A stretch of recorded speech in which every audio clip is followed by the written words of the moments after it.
Welcome to another edition of Expanding Mind.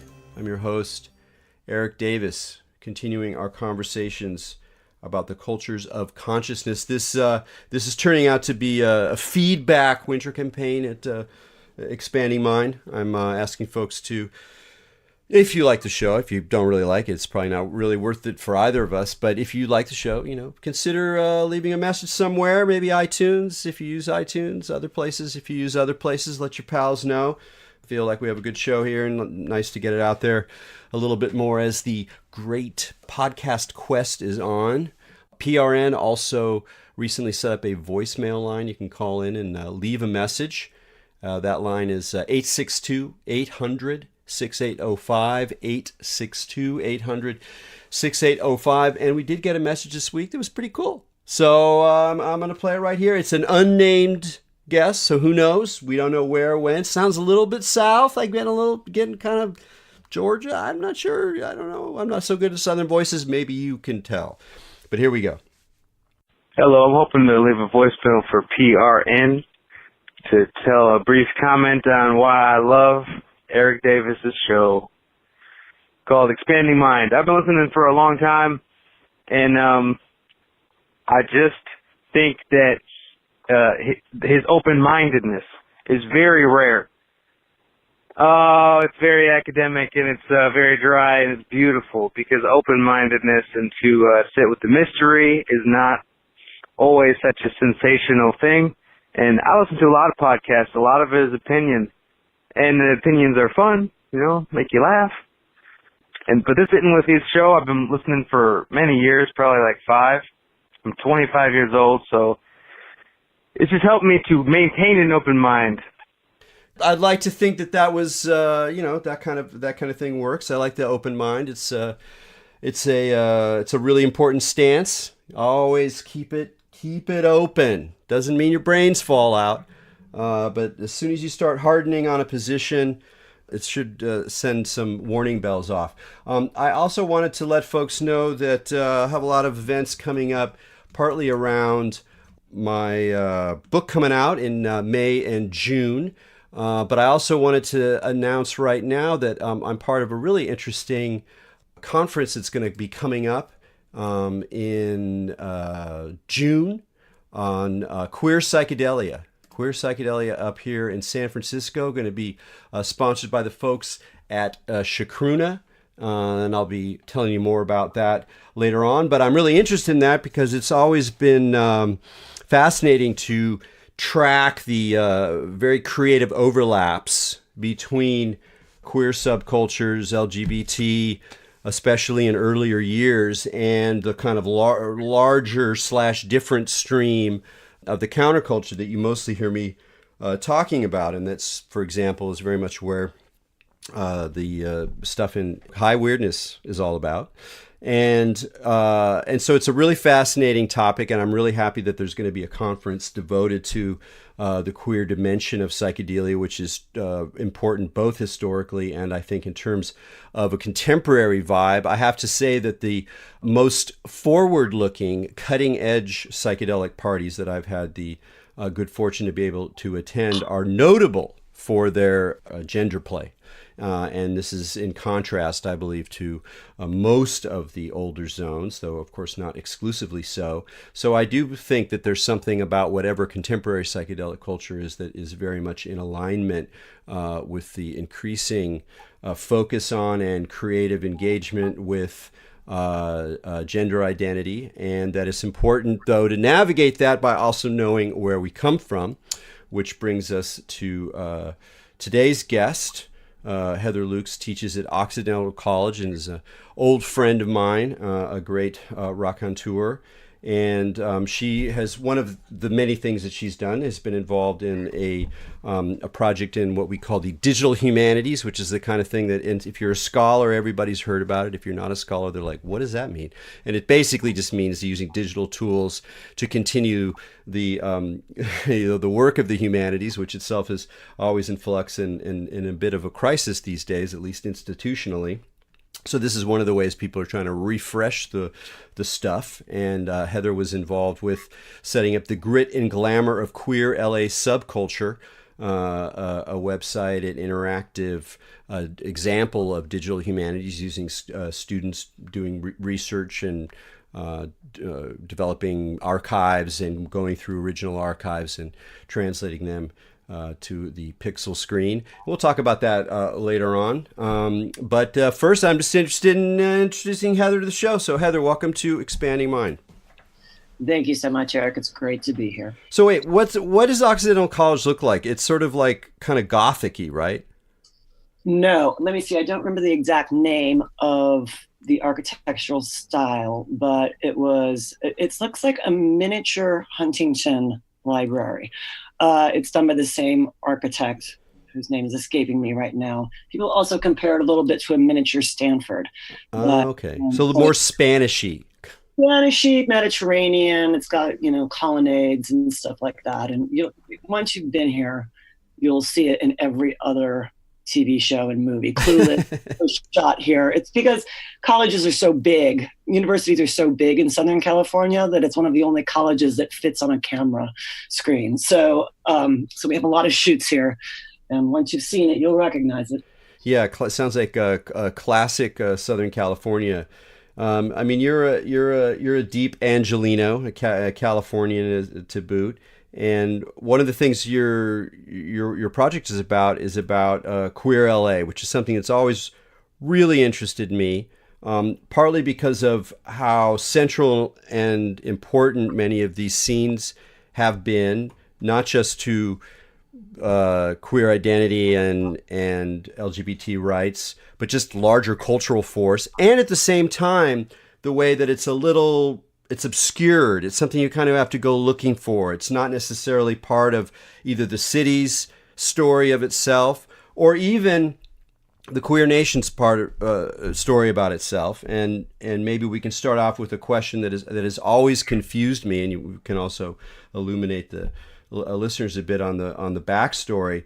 Is that one of the most signature events in American queer history is, of course, Stonewall riots, New York City, West Village. Bam! This is like the moment when violence and repression were out in the open and really kickstarted a kind of political identity, a sense that there had to be power had to be crystallized against this sort of repressive force that had been operating, forever in American history.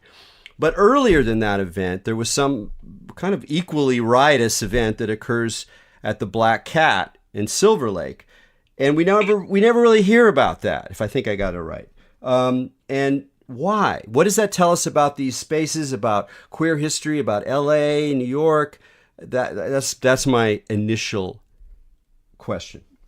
Well, this is the big mystery. It's the 50th anniversary of Stonewall this year. It's become part of the National Park Service, right?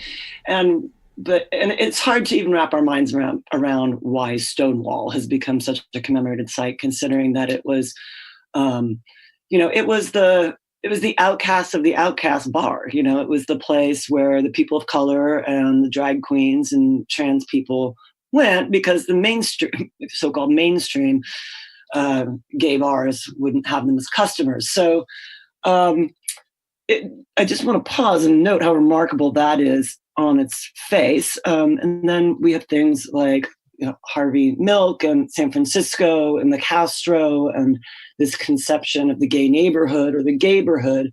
And yet so many of these milestone things, once we start to tell American LGBT plus history, started in Los Angeles first. So you mentioned the Black Hat Riot, which happens 6 months before Stonewall does. It involved a New Year's party where the police decided to go and break things up, as they routinely did. But there's, I guess, maybe something about, what New Year's was to the Black Hat is perhaps what the death of Judy Garland was to Stonewall. It was a kind of enough is enough moment. But it's not that there hadn't been sort of street fights with the police before. It's that it immediately led to 3 days of protesting afterwards. So there are some very iconic pictures from Black Hat.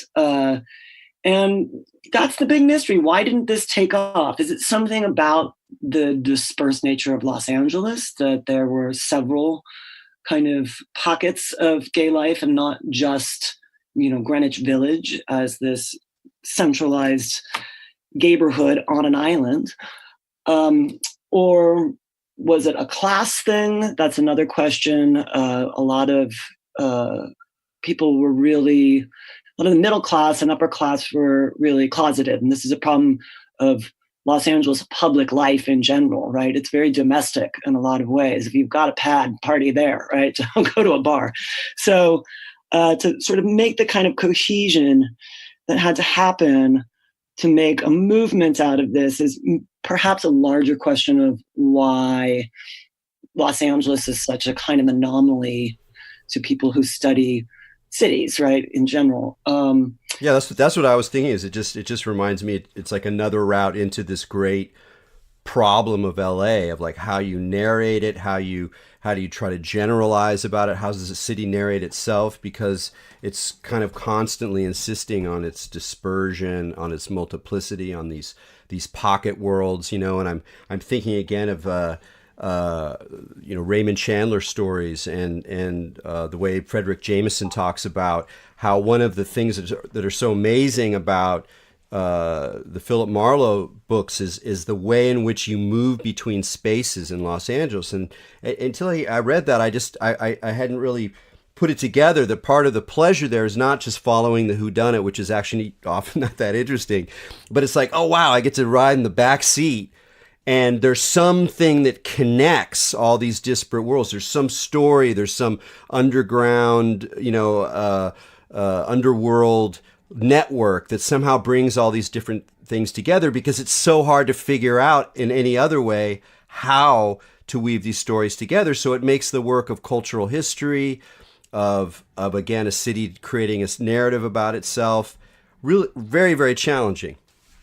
Absolutely. And I think so there's a geographic part of that.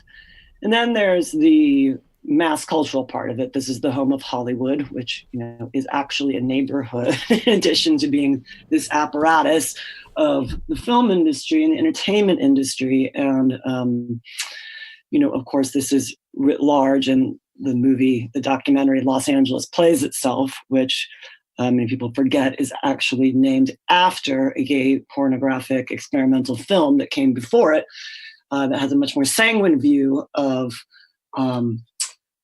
pleasure and entertainment as an asset rather than an overshadowing aspect of the relationship of the film industry to Los Angeles. But just getting back to the Raymond Chandler thing you mentioned, I mean, there's so many great Hollywood movies that thematize this. A film like Magnolia, which you realize is only called Magnolia because all of the different parts of its ensemble story are off of Magnolia Boulevard in the Valley, right? Or Shortcuts, for example. It also has this sense of dipping in and out of these different micro scenes that are barely stitched together. And, that's what's exciting. It's uncontainable in some sense. But if you're going to be trying to tell a clean queer history, it makes sense to maybe do that when you have a timeline that corresponds to a digestible geography, right? So, and it's not even Black Hat. I mean, the Cooper Donuts riots, where John Recchi, famous queer author, was there in attendance as a hustler with a bunch of drag queens. It was a similar uprising downtown back when downtown was a downtown before its most recent gentrification back into a downtown. So it's, that the thing that astounds me is that it's not even a competition between San Francisco, New York, and Los Angeles, as evidenced by the first gay, what would come to be recognized as gay pride parades, was in Los Angeles, and it called itself Christopher Street West after the Stonewall Rebellion. So why can't it just 2 years later not even remember its own riots, right? That it has to still defer to New York.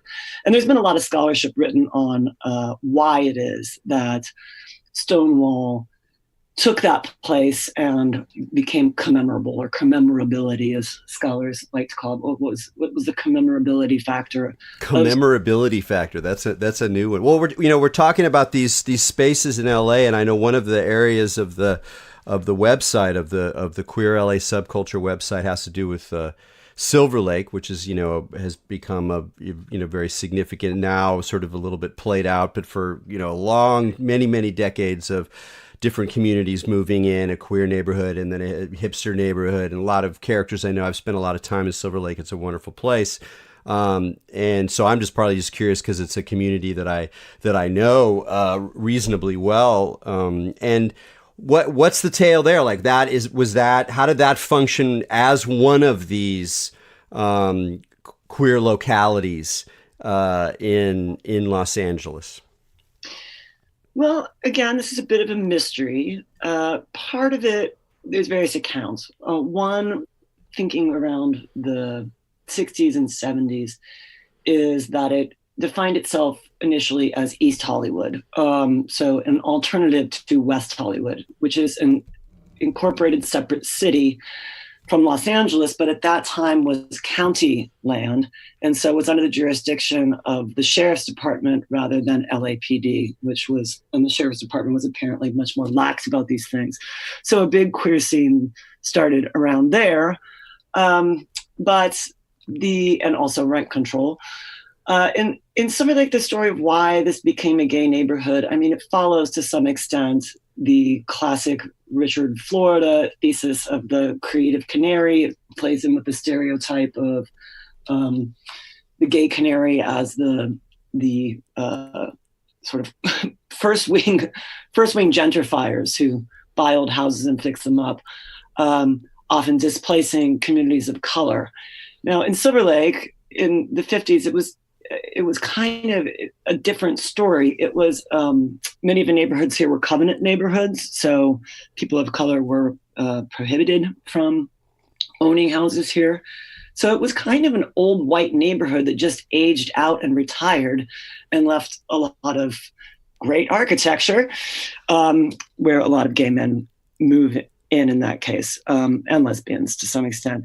Another sort of, and then how did the rise and fall of the gayborhood? What's that about? Well, my favorite account of that is that because there were so many non-breeders living in the area, that the school districts had really small classroom sizes. And that straight reproducers started to, and then eventually gay reproducers started to figure this out.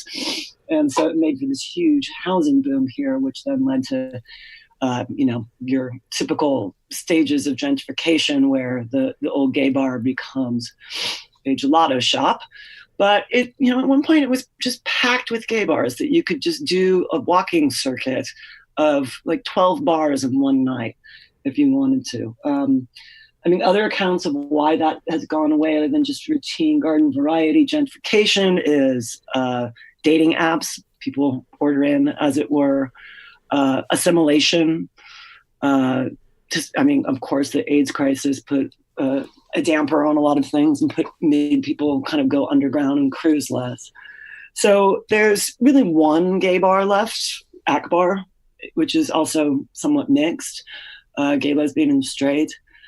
So that's holding down the fort. There's still a fair amount of residential gay life here, but its retail presence is more or less gone. And in its place, we have a plaque commemorating the Black Cat outside of a restaurant that is called the Black Cat and has a picture of the riot, but other than that is not particularly queer.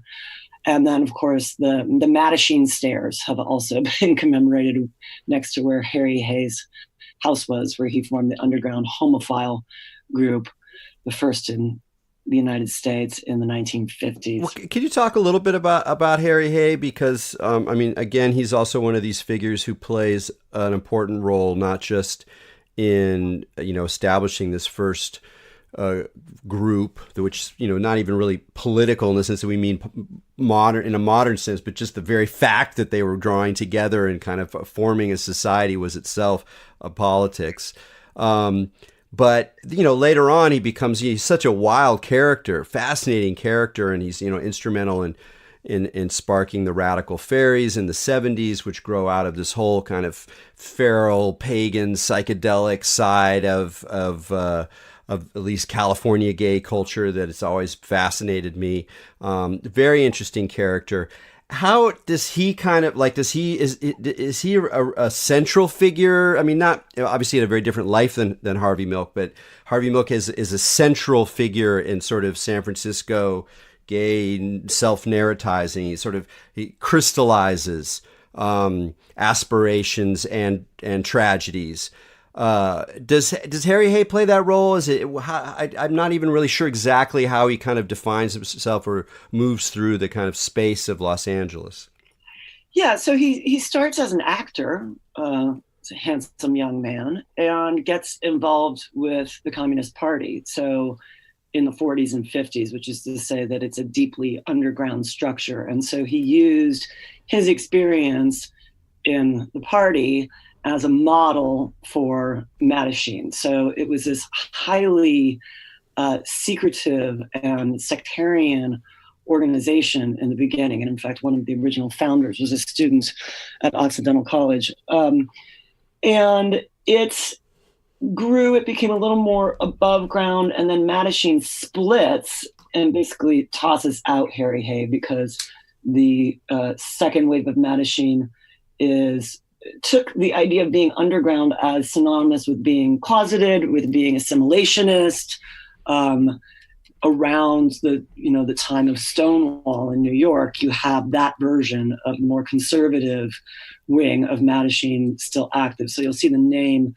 But Harry Hay drops out and decides the organization has gone in the wrong direction, and then eventually does form the Radical Fairies with a group of other men who at that point have it seems to start mostly in the Southwest.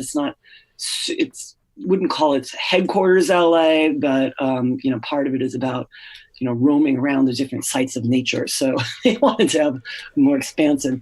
Well, talking around the feral roaming around side, one of the exciting points on your website is the in progress Rough Riders, leather motorcycle clubs, and the defense of queer space. And there's not, as we've talked about, it's not as robust as it could be, and that's partly involving students and the challenges of doing these kind of archives.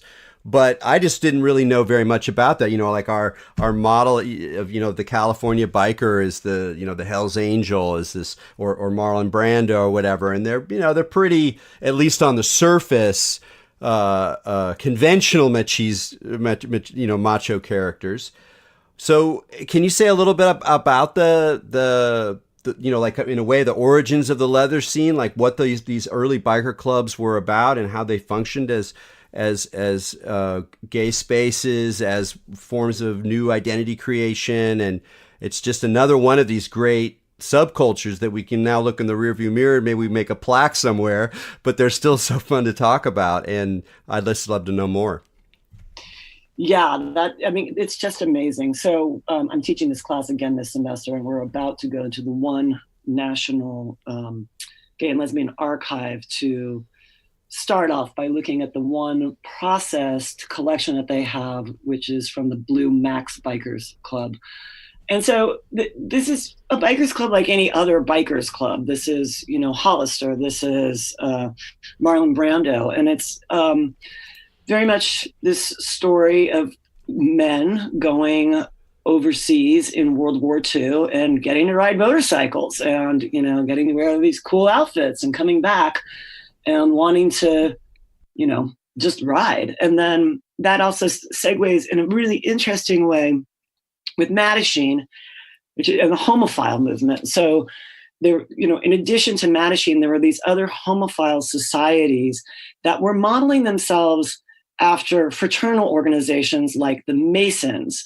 So you have these really funky homophile associations like the Anubis Club, which takes on all of this the Anubis Society, which takes on all this Egyptian iconography for really no particular reason, but is structured like the Masons. So this idea of a kind of homosocial continuum between straight fraternal societies and gay fraternal societies and, gay male motorcycle clubs and straight male motorcycle clubs, which would seem like a point of friction. I mean, one amazing story, and at this point apocryphal, we can't find a site for it, is that the Satyrs Club, which was founded in 1954 and is the oldest extant gay organization in the United States, if you can wrap your head around that, that they were on a ride somewhere and stopped at some roadhouse and the Hells Angels were there.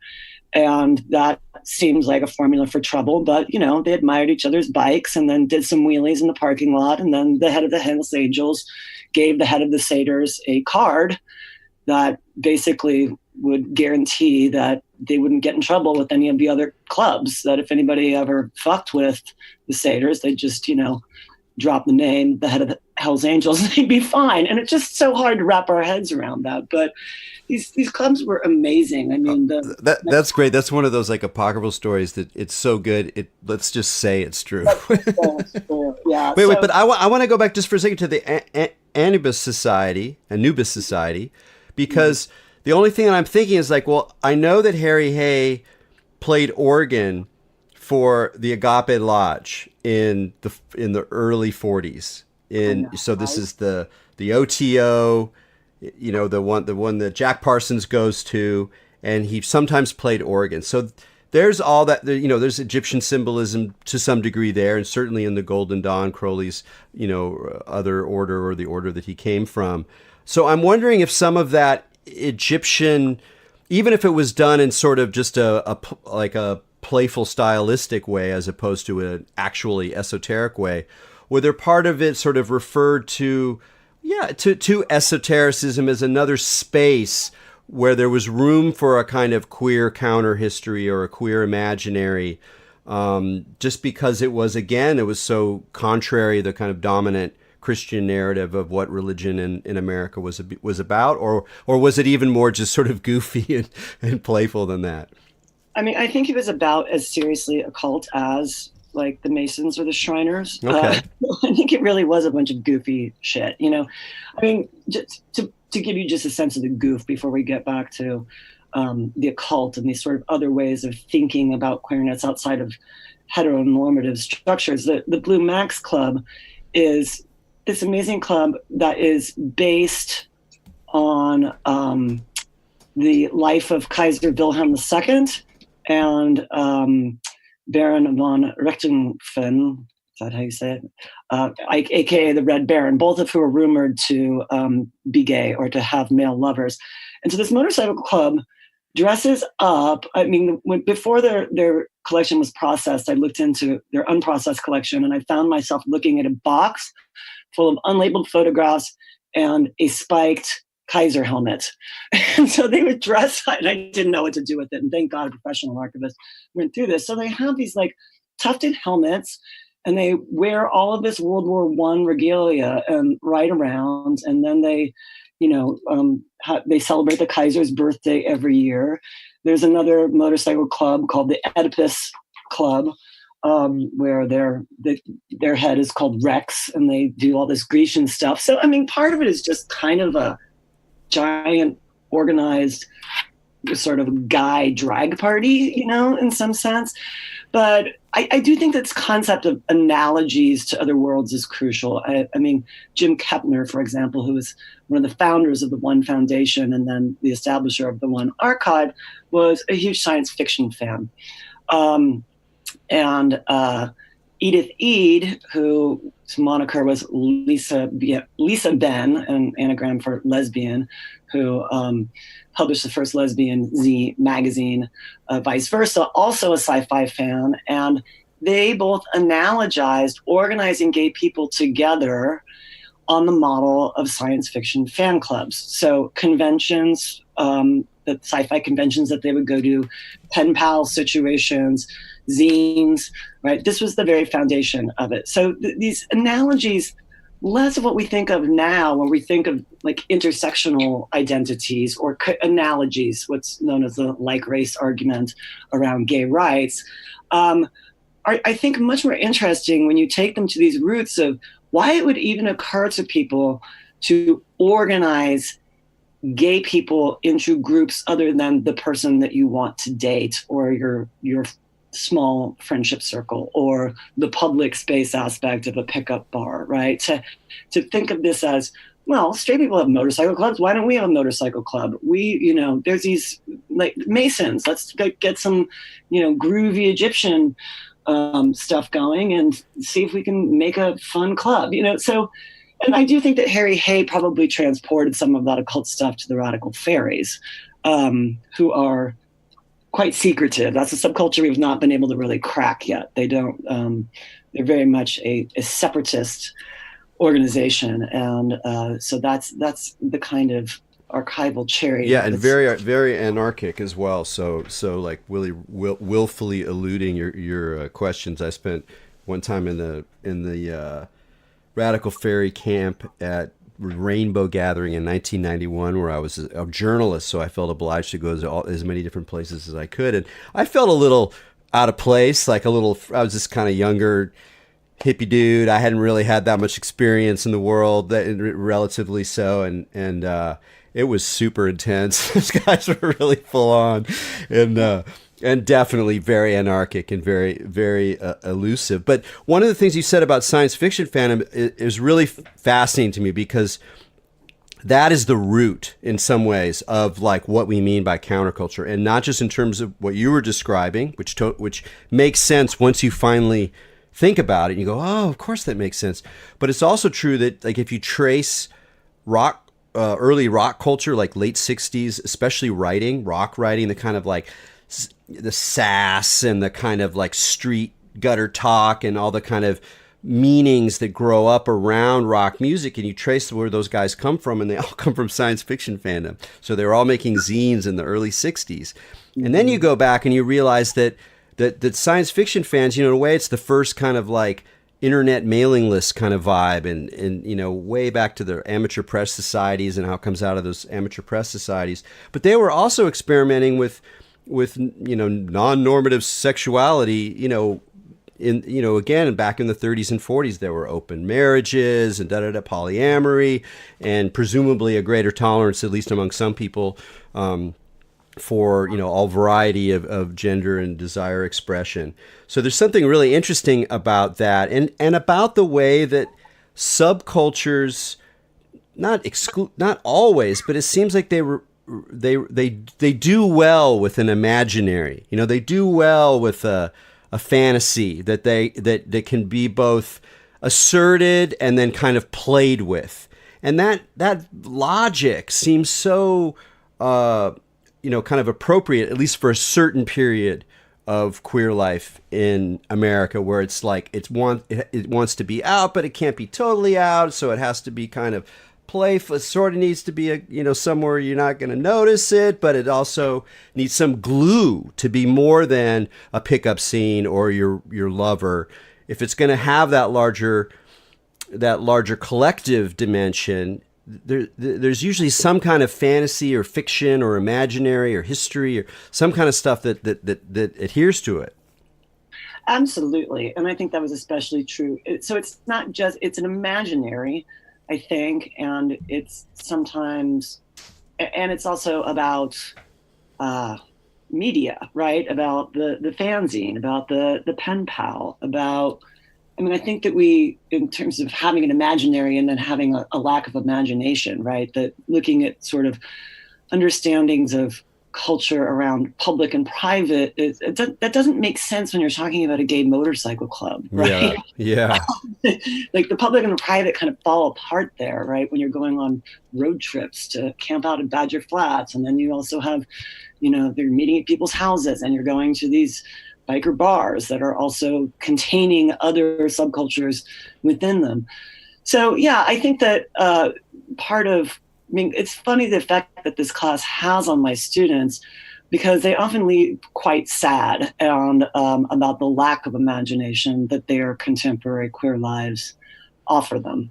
That this idea of a kind of occult in the broadest sense of the word occult, right? This is the cost of assimilation, right? That there are these pleasures of the underground, even if it's the condition of, your broader oppression in some other way. But it's that crucible of surveillance often makes for massive creativity as opposed to the flattening aspects of rights-based discourse or, massively linked common culture now in the era of the internet.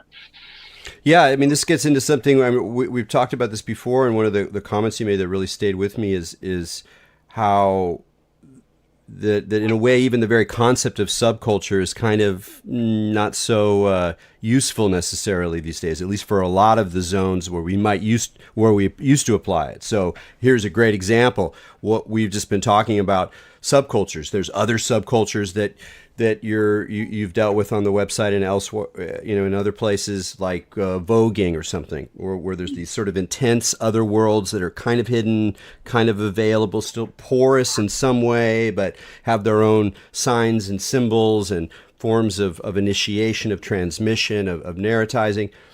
And in a way, it's like it's hard to feel that these days because they're so public and they get so mediated, and it gets part of this broader conversation that it doesn't even seem like a useful theoretical tool anymore. It's like we've shifted from subculture to identity.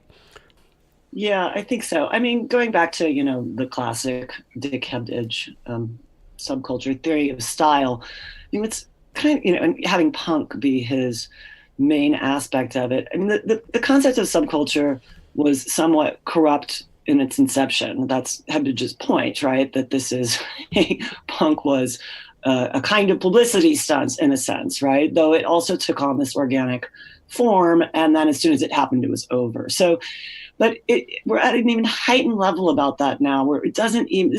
My students don't understand the concept of selling out. Like, that's just not an operative idea for them.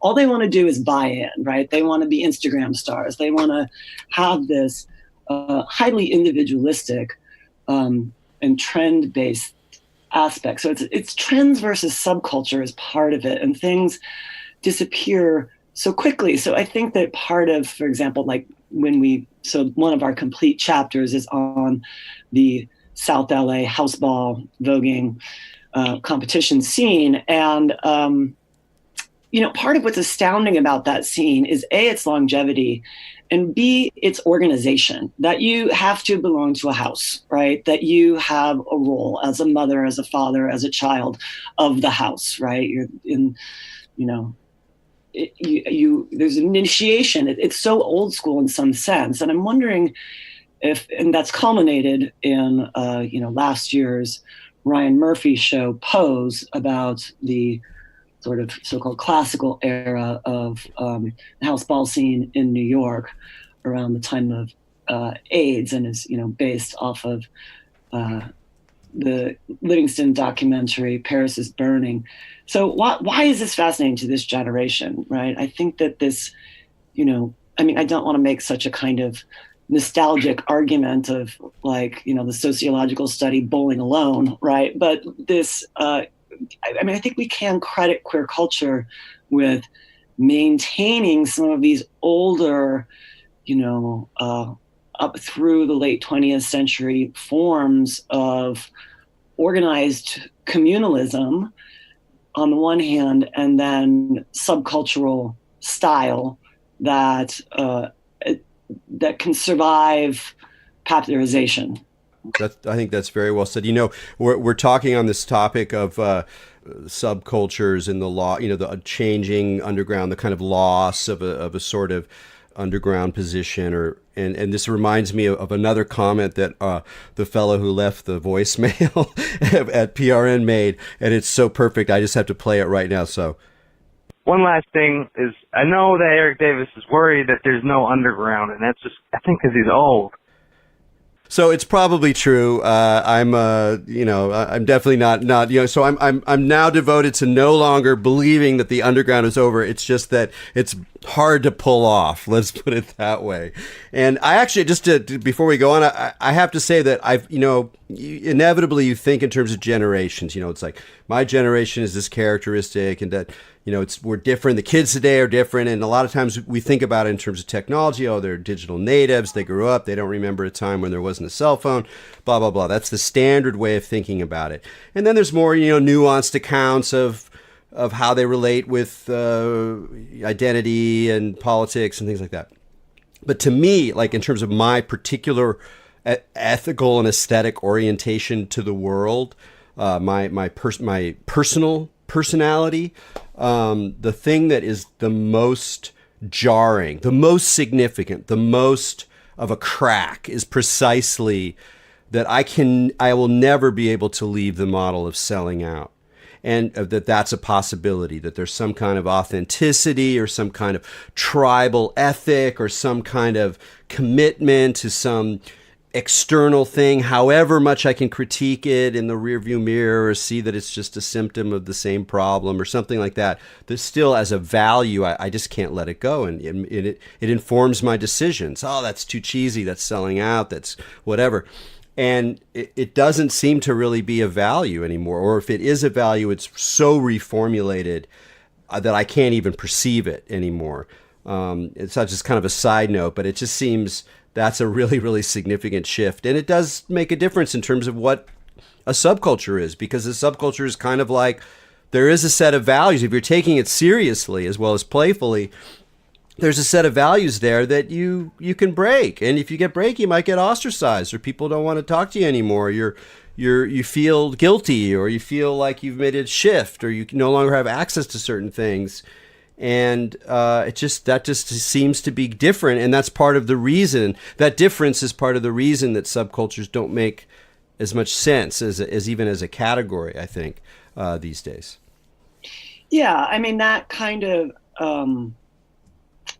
aspect of belonging and a kind of code, an imagination, as you say, is so individualistic now, and you're going to do that in a tweet. You're going to do that on social media, right? It's just call-out culture, as opposed to a concept of having something that you could sell out of or buy into, right? Is that it's porous, and I suppose that's good in some ways, but in other ways, it's so ephemeral, and you just have a circular firing squad at the end of the day that's going at the speed of the internet. So, yeah, I'm with you. I have no problem with being nostalgic for it. And in some ways, I put some of that energy into archiving it, right?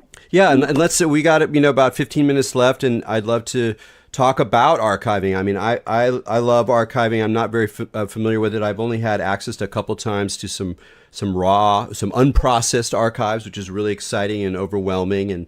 And I've had fun in a few archives. And I'm really curious. I think of all the things we talked about when we were talking about you doing the project with your students, was just your impressions of them as they were sort of discovering just what an archive is, especially an unprocessed archive, just immense amount of stuff, print stuff, analog stuff, crumbling stuff. And that in that, there are these forms of meaning, of community, of history, of individual personalities woven together, all of this. It's so rich, and yet you're also kind of dealing with just a big bunch of stuff. And often really boring. I mean, I myself, in preparation for bringing my students to the one archive, was going through, like 3 years of bylaws and meeting minutes for a motorcycle club. And that's just really dull. But if you're patient with it, which is not exactly a virtue of the present, this story emerges, like something happened. What is this event that they're referring to? About punishing, about writing letters of apology. And it turns out that like someone who is like in another motorcycle club had broken down on the side of the road, and the Blue Max group didn't help him because they were so anal about breaking their special formation, right? That they were riding in that moment. And this resulted in all of these clubs coming together at Badger Flats, which is up in San Gorgonio, and getting in a fist fight. So, it's like that's sitting there in these meeting minutes, right? And so the patience of that is I think of virtue. I think that part of it is that this generation, they brought back vinyl, right? So there's this kind of oversaturation of the digital that is reinvesting this kind of, aura, thinking about like Walter Benjamin's idea of the aura of the original in the age of mechanical reproduction, that they're really turned on. I thought that they were going to go nuts for this, scale or this multimedia book and exhibit format that we were putting it on, that they would really take to that, but they really hated it. They just wanted to get back and touch the stuff. They were just kind of endlessly fascinated by it, and certainly overwhelmed. But I think that I was so product oriented the first time I did this class and tried to build this website. And I've kind of given up on that. I just really want it to be experiential and a process oriented, aspect for them to touch as many archives in various states of collection and processing as I possibly can. Well, it's also such a key time in archiving because, not just these queer subcultures, but all manner of countercultures. A lot of those folks are dead and dying, especially from the really, the crazy eras of the 50s, 60s, 70s, and the 80s, whatever. And yet there's so much media.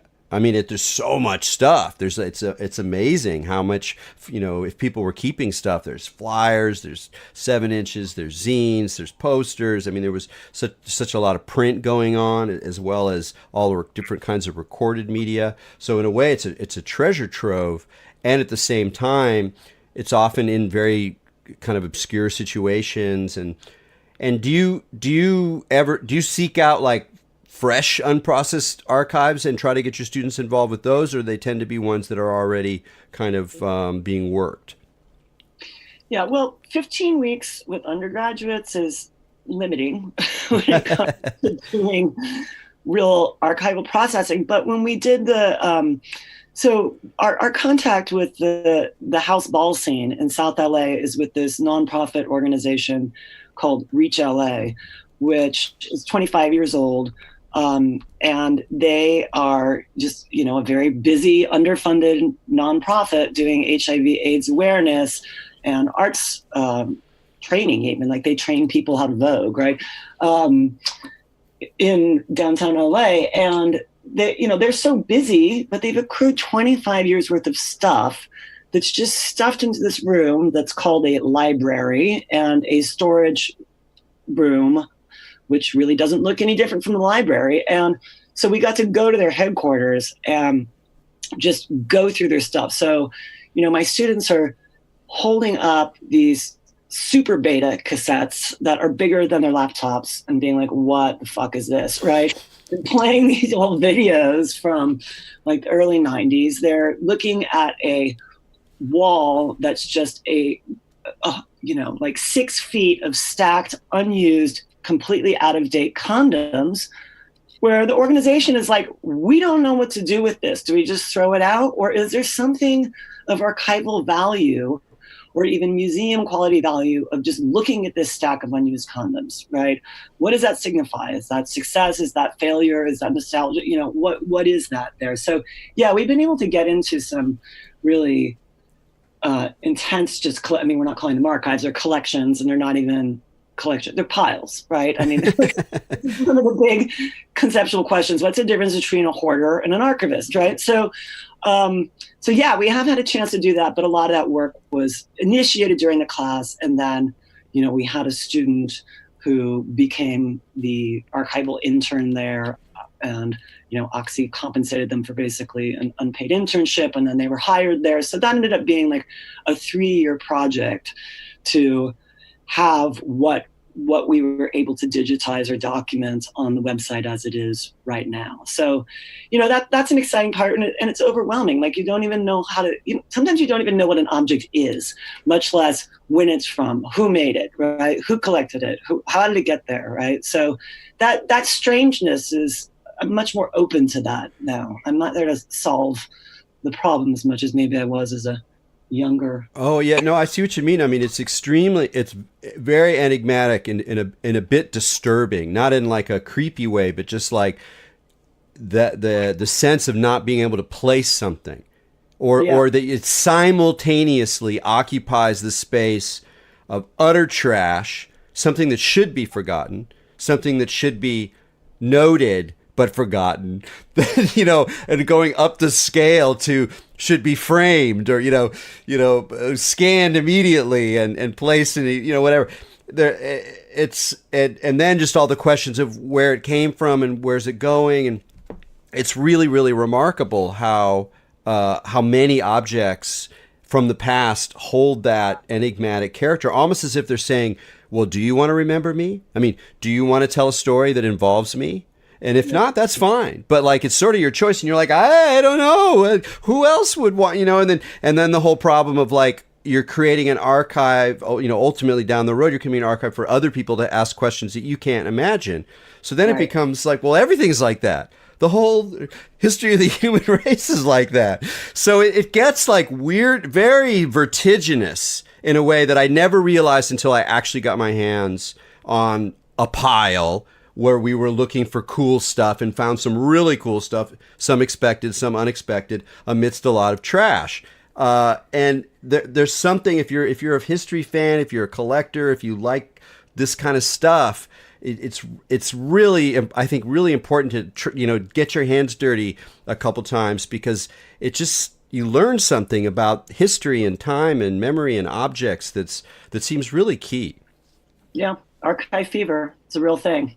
In both the positive and negative senses of fever there. So. Well, one question: do you think Do you think that there's last time we talked, we drew a distinction between like there's like weaponized nostalgia and weaponized amnesia, and that we're kind of like we have to beware of both of those. That a way that nostalgia can kind of keep us stuck and sort of be used as a way to contain political or imaginative possibilities, a sort of melancholy of the dwelling on the past. And then at the same time, I think it's very clear to look at contemporary environment. It's so full of information. There's so much manipulation. There's so much attention on the now and the future, on the young, on the technological, that it feels like far more might potentially be more or less forgotten. It's going to be somewhere in some database probably for a while, but more or less forgotten as a kind of touchstone. How do you wrestle with that kind of issue when you're teaching people about history and about cultural memory? Yeah, well, I think that, as a pedagogue, as a teacher, I think that I have to deploy weaponized nostalgia, or else the question is, who cares, right? So once I get to that point, though, as I said, like a lot of the young gay men in my class, by the end of it, were angry, right? And we had this guest speaker from UCLA who's working on this sort of stuff come in and talk about this. And what does it mean to be nostalgic for something that you didn't even experience? I think there is such a thing, and that's what my students were experiencing. And this young scholar, who is about 30 and also sort of missed the heyday of gay life post Stonewall, was like, yeah, but there's a great chance that you'd be dead now if you had lived through that. Thinking about AIDS, and this AIDS being this vortex, this like hole in the middle of it, so that it prevents in some ways us from getting too excited about, wow, I really missed the 70s, because then comes the 80s and the 90s. And so I think it's very bittersweet. And I think that AIDS really does have this commanding aspect on all queer historiography, in a sense, no matter how far back you go, right? Because it really is about, the coming out of the homophile movement, about understanding not just a biopolitical aspect of the homosexual as species, right, as Michel Foucault famously said, but as demographic, as culture, in this sense that as soon as it's like there's this 1 decade of freedom and then there's apocalypse, and that this is still our recent history, and it's not something that my students remember. They know so precious little about HIV/AIDS and what happened. That's amazing. I would have thought that would be like, the Holocaust for a Jew. Like that would just be still like a dominant story. But that's sort of what it indicates to me again. Like it's so hard, partly just, this is probably always the case, to know how another generation is remembering history in a general sense. But that also, is that something about the cost? Like, it's the cost of assimilation isn't just that you no longer have access to these subcultural pockets and pleasures, but that you almost have to sacrifice some of your history to really make that assimilation. And the analogy that comes to my mind is psychedelics. Right now, as it gets mainstreamed, as it gets medicalized, as it gets embraced as a medicine, it requires a forgetting of the feral, crazy, anarchic, dangerous, sometimes very damaging kind of sets of associations. It kind of needs to be, whitewash isn't quite the right word, but it's almost like you have to really assimilate, you kind of have to leave some of that cultural memory behind. Does that make sense? Yeah, exactly. I mean, there's becoming this kind of negative archive of the bad high, right? And you see this especially with pot, with the legalization of marijuana. It's the Guccification of it. It's like there's none of the like fear of the sketchy dealer. There's no more of the, I can't feel my hands. What's fucking happening? And there's also this like, okay, well, Leo Bersani of Queer Theorist makes this point and about like all of these, queer historians in the 90s who were extolling the democratic space of the bathhouse. And he says, if you've ever been rejected in a bathhouse, you will know what it's like to be in a permanent 8th grade and naked, literally naked. Wow, that came through like a stab to the heart. Oh God, can you imagine? Jeez. So I mean, there is a danger in this kind of nostalgia, and I think that there is an ugly side. So it's not just the ignorance of this generation of younger people not knowing about HIV/AIDS except as a global phenomenon. There's also a really deeply internalized sense of individual and group shame from the generation that went through it, right? And survivor's guilt and all of this negative affect around it that is having a historiographic effect on how we think about it, right? There, in some sense, there hasn't been nearly enough work done on this epochal moment. You know? Well, great. We're going to have to wind up there. I'm sure you keep going, but Heather, thanks so much for joining us on Expanding Mind. Thank you, Eric. It's been a pleasure. Great. Heather Lukes, check her out. The website, The Grit and Glamour of Queer LA Subculture. And until next week, keep your minds open.